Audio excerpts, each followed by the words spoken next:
Y estos son 15 gigantes en la mitología que no conocías. Pero primero, ¿qué es un gigante? Un gigante es un ser humanoide de proporciones colosales y fuerza extraordinaria, presente en muchas mitologías del mundo. A diferencia de otras criaturas monstruosas como los cíclopes o los hecatónquiros, los gigantes conservan una forma humanoide básica, solo que multiplicada en tamaño y poder. Suelen representar fuerzas primordiales, enemigos de los dioses o desafíos para los héroes. Ahora sí, comenzamos con... Número 1. Mucho después de que los dioses del Olimpo derrotaran a los titanes, una nueva amenaza se alzó desde las profundidades de la tierra.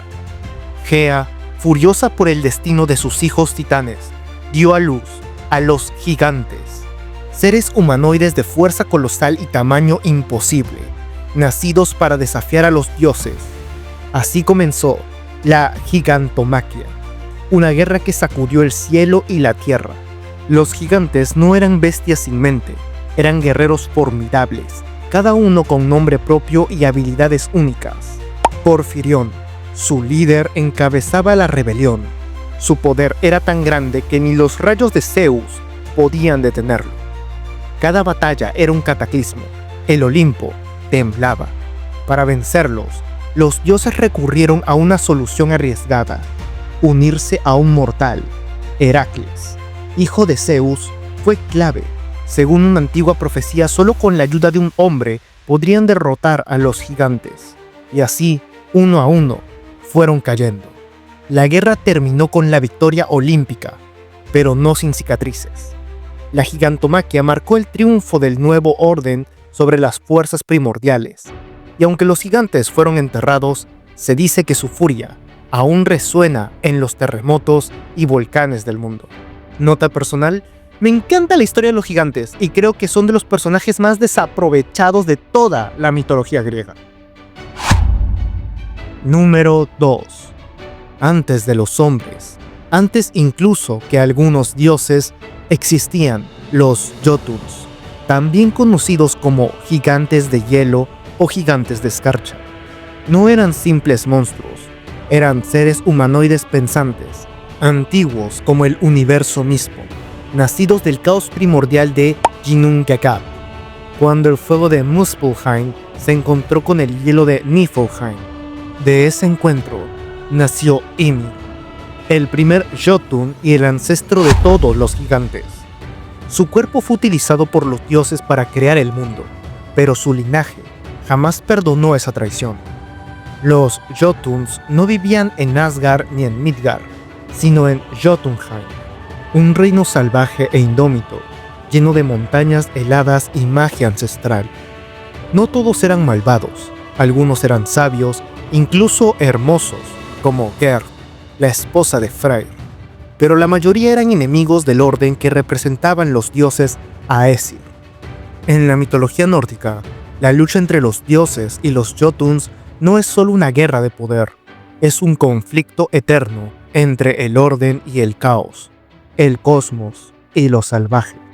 Y cuando llegue el Ragnarok, los Jotuns no se esconderán.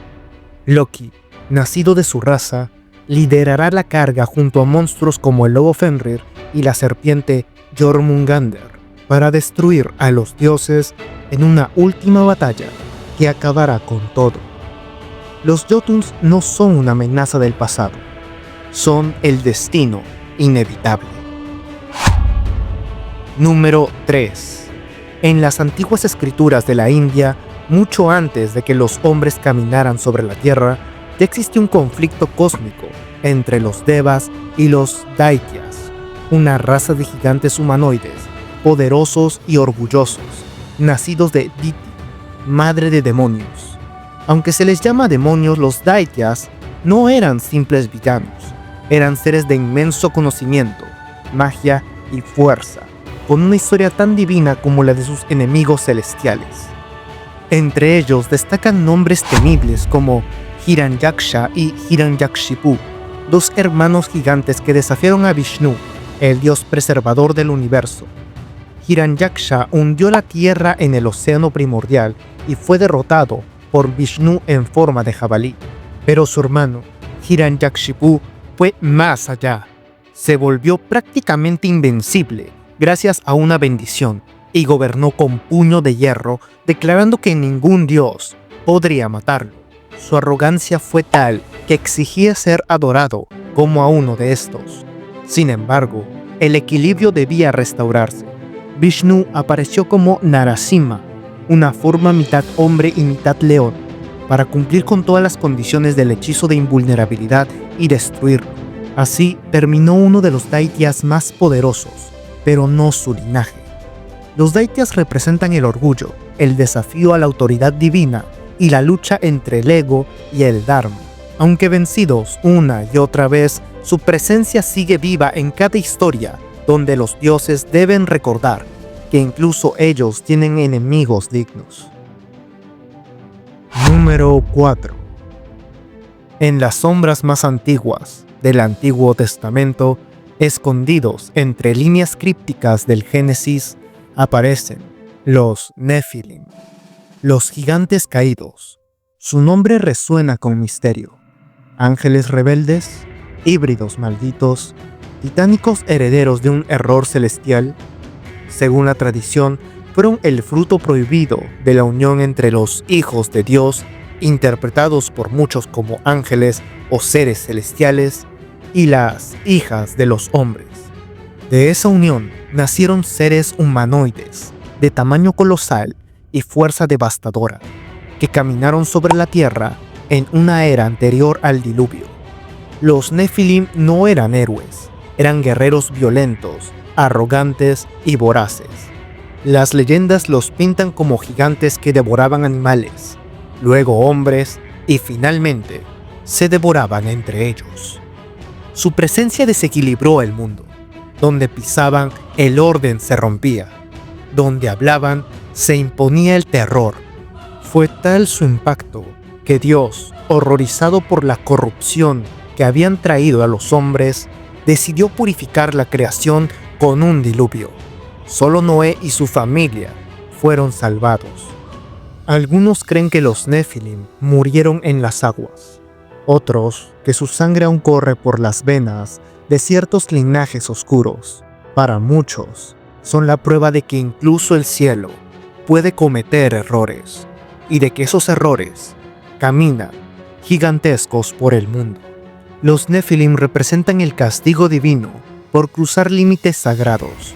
Su historia, aunque breve en los textos, dejó una huella eterna en la imaginación humana. Número 5. En las vastas y frías tierras de las antiguas estepas heladas, entre montañas, que ya nadie recuerda, vivió un gigante solitario llamado Svyatogor. Era un ser humanoide de tamaño descomunal, tan grande que la tierra temblaba bajo su propio peso, incapaz de sostenerlo por mucho tiempo. No era un monstruo, ni un dios, sino un guerrero colosal, fuerte como 1000 hombres, pero cargado con el peso de un destino que no podía cambiar. Svyatogor vagaba por el mundo, sin enemigos que lo igualaran, sin propósito que lo llenara. Un día, en su camino, se encontró con Ilya Muromets, un héroe humano. El gigante, viendo en él la chispa del futuro, decidió pasarle su fuerza, pero esta no era una herencia limpia, era una carga. En una montaña mágica, Svyatogor abrió su propio ataúd y se acostó dentro. Este se cerró solo, sellando su cuerpo gigantesco para siempre, mientras su poder pasaba al joven héroe. Svyatogor no murió en una batalla, murió de ser demasiado grande para el mundo que lo rodeaba. Su figura representa la fuerza sin propósito, el guerrero que no tiene guerra, el poder que pesa más que liberar. Aunque su historia es breve, su sombra es larga, la de un gigante que lo tiene todo, menos un lugar donde pertenecer. Número 6. Antes de que los Inuit dominaran las heladas tierras del norte, antes de que los trineos cruzaran la nieve, y las leyendas se contaran al calor del fuego, existió una raza de gigantes conocidos como los Tunid. Eran seres de fuerza sobrehumana, capaces de arrastrar morsas como si fueran sacos de pescado, levantar piedras imposibles y construir estructuras con sus propias manos. Pero a pesar de su poder, los Tunid eran tímidos, solitarios y silenciosos, más cercanos al susurro del viento que al rugido del trueno.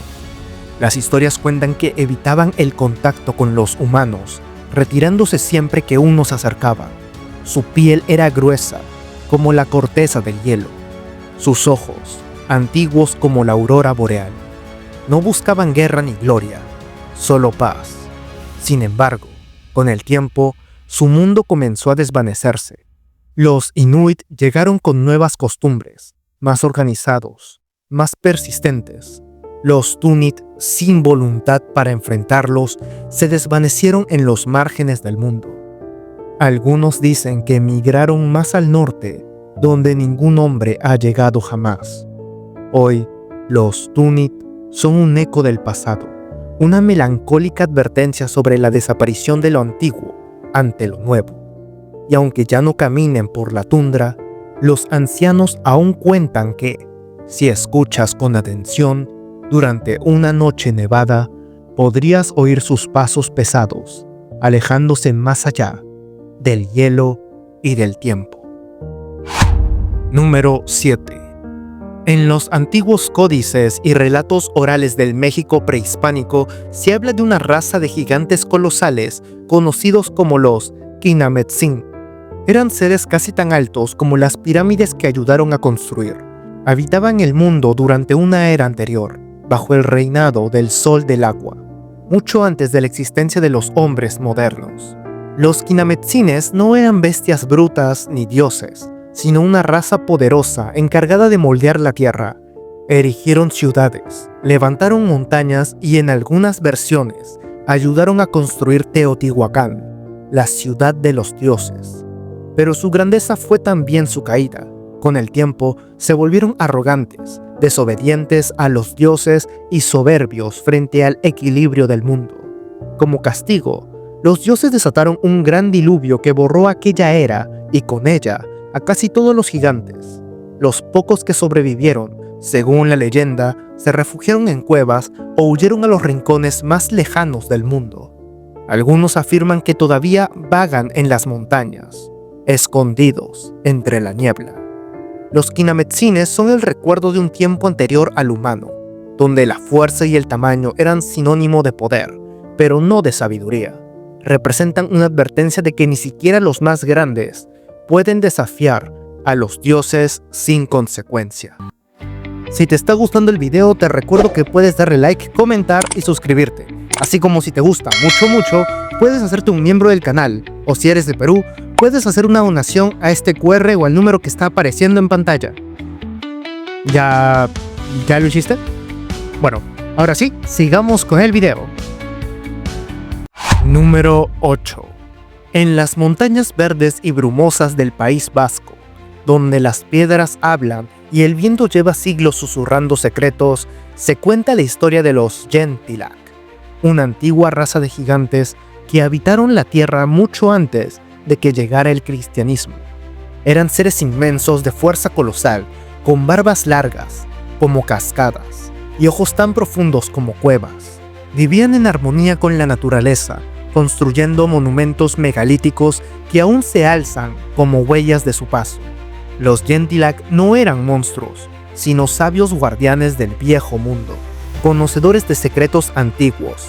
Se dice que fueron ellos quienes enseñaron a los humanos a trabajar el hierro y a leer las estrellas.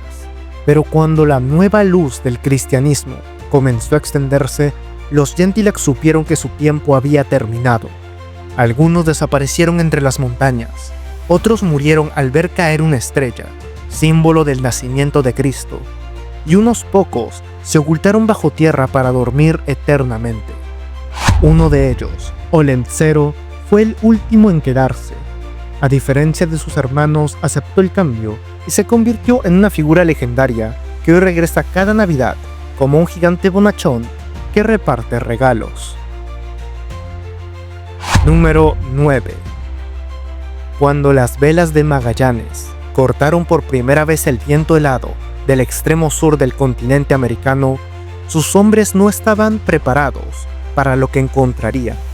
En las costas desoladas de lo que hoy llamamos Patagonia, afirmaron haber visto gigantes de más de 3 metros de altura.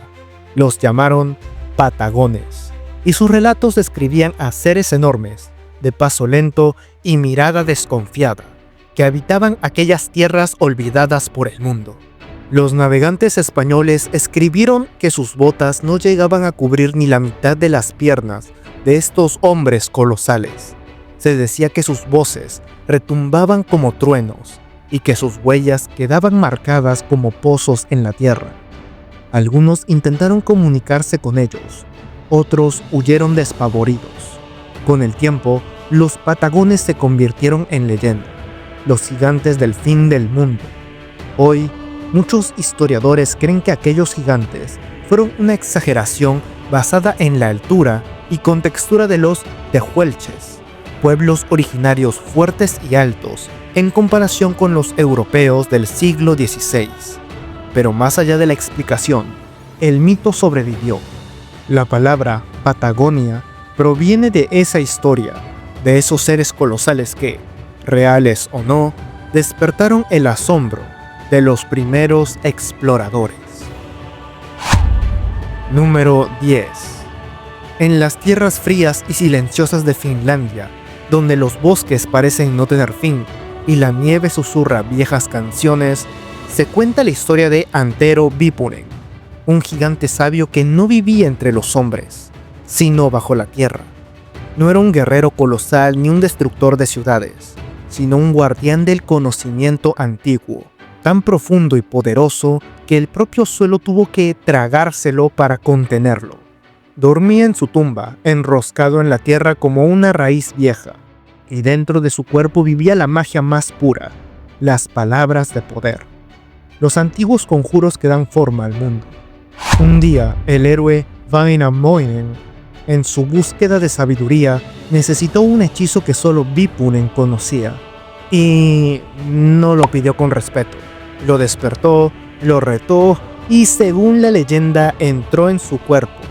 Dentro del gigante encontró no solo las palabras que buscaba, sino visiones del pasado, del cosmos y del destino de los dioses.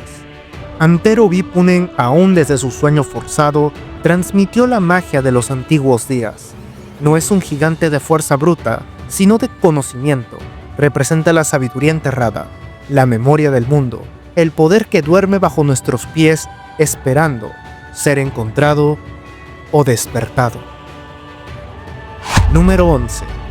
En los bosques infinitos del norte de América, donde los árboles parecían tocar el cielo y el invierno podía congelar hasta el tiempo, nació una leyenda gigantesca. Paul Bunyan, el leñador colosal. Era un hombre gigante, tan grande que necesitaba 5 bueyes para mover su desayuno, hasta que encontró a Babe, su buey azul, igual de gigantesco que él. Juntos recorrieron el continente, abriendo senderos, talando bosques y, según cuentan, incluso dando forma a ríos y montañas con sus pasos. Dicen que Paul creó el Gran Cañón arrastrando su hacha por el suelo, que los lagos de Medio Oeste nacieron de las huellas de Babe y que su pisada podía causar un pequeño terremoto. Pero más allá del tamaño y los milagros geográficos, Paul Bunyan representa el espíritu de una era, la expansión hacia lo desconocido, la conquista del bosque y la idea de que el trabajo duro podía dominar incluso a la naturaleza. Número 12. En las costas del antiguo Perú, mucho antes de que los conquistadores españoles trazaran sus mapas, se contaba entre los pueblos una historia espeluznante: la llegada de los gigantes nefandos. Según la crónica del padre Cieza de León, estos seres colosales llegaron por mar en enormes balsas, como si el océano mismo los hubiera vomitado. Eran humanoides, de estatura descomunal, con miembros tan grandes que una sola de sus huellas podía llenar un campo. No hablaban la lengua de los hombres y sus voces eran guturales, como truenos distantes. Se alimentaban de todo lo que encontraban, animales, frutos, incluso humanos. Y según se dice, abusaban a los hombres y mujeres del lugar, sembrando el terror en la costa. Los pobladores impotentes ante tal amenaza huyeron o fueron exterminados. La historia dice que Dios mismo, viendo la maldad de estos gigantes, los destruyó, reduciendo su cuerpo a polvo. Lo único que quedó fueron los restos, huesos enormes enterrados en la arena, que siglos después fueron mostrados a los cronistas españoles como prueba. Número 13.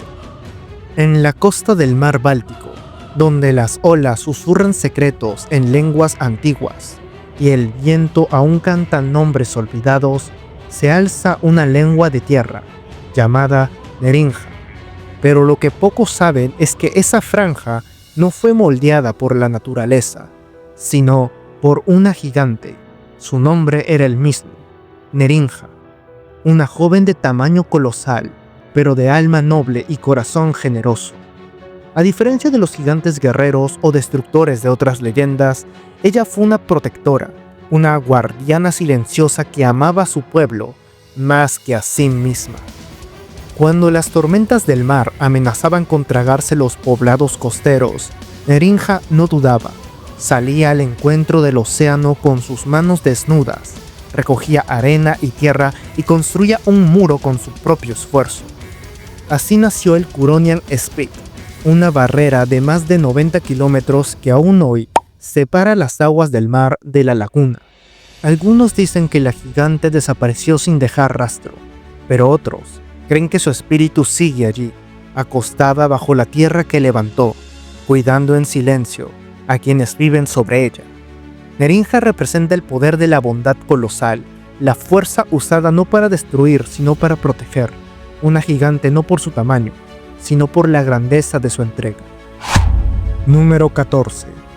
En los antiguos cantos de Gales, donde las colinas guardan secretos y los nombres resuenan como hechizos, se cuenta la historia de Isvadaben Bencor, el último de los gigantes antiguos.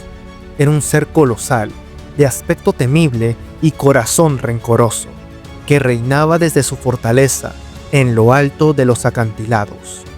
Su nombre significa cabeza gigante, y no solo por su tamaño, también por su arrogancia y su sabiduría retorcida.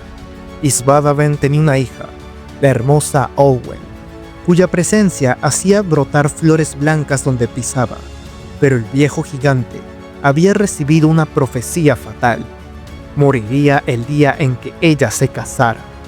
Así, cuando el héroe Kulwech llegó a pedir la mano de Olwen, Isvadaben no se negó directamente, pero impuso tareas imposibles, una tras otra, esperando que el joven falleciera en el intento. Buscar tesoros mágicos, cazar bestias salvajes, cumplir misiones extremadamente difíciles, cada prueba era una trampa, cada favor solicitado a reinos lejanos una sentencia de muerte. Pero Kulwech, con la ayuda de su primo, el rey Arturo, y sus caballeros, fue cumpliendo cada misión. Finalmente, cuando no quedó excusa ni obstáculo, Isvadaben cayó, no por la espada, sino por el peso de su destino. Su muerte marcó el fin de una era, la caída de los viejos gigantes ante la voluntad de los nuevos héroes. Número 15. En las viejas tierras de Sanuki, lo que hoy conocemos como la prefectura de Kagawa, en Japón, se cuenta una historia que desafía toda lógica humana. Durante el periodo Edo, algunos testigos afirmaron haber visto una figura colosal que caminaba entre las montañas como si fueran simples colinas. Lo llamaron el Tiarai Oni, el demonio que se lava las manos, porque se decía que su cuerpo era tan inmenso que podía sentarse sobre las montañas entre Takamatsu y Marugame mientras metía las manos en la bahía para limpiarlas. Aunque lo llamaban Oni, no era realmente una de esas criaturas típicas del folclore japonés. En realidad se trataba de un ser aún más antiguo y raro, un Daidarabochi, una clase de gigante mítico, capaz de alterar el paisaje con su sola presencia. Su nombre real era desconocido, así que los locales simplemente lo nombraron por lo que hacía. En otras leyendas de la región también se habla de un gigante que bajaba de las montañas para beber agua del mar con las manos, y cuyas huellas podían verse impresas en lo alto de los cerros. Lo llamaban Kyojin no Oyomo, el viejo gigante. Muchos creen que ambos relatos se refieren al mismo ser, un coloso silencioso, ancestral, que una vez caminó por Japón, dejando rastros de asombro y misterio. Y así acabamos con el video de hoy. ¿Qué les pareció? Solo para aclarar, dejé fuera los cíclopes porque, de hecho, estos podrían tener su propio video y quise dejar a los gigantes lo más humanoide posible. Ya saben, comenten y denle like a este video para que YouTube nos recomiende y compartan para llegar a más personas. Un agradecimiento especial a todos los miembros del canal y gracias a todos los que me comentan. Siempre los estoy leyendo. No olviden suscribirse y unirse a nuestro grupo de WhatsApp o a nuestro server en Discord, en donde estoy más en contacto con ustedes. Links en la descripción de este video. Yo he sido Green Familia. Los quiero. Y si quieres aprender más sobre las serpientes de diferentes mitologías del mundo, haz clic aquí. Nos vemos en este video.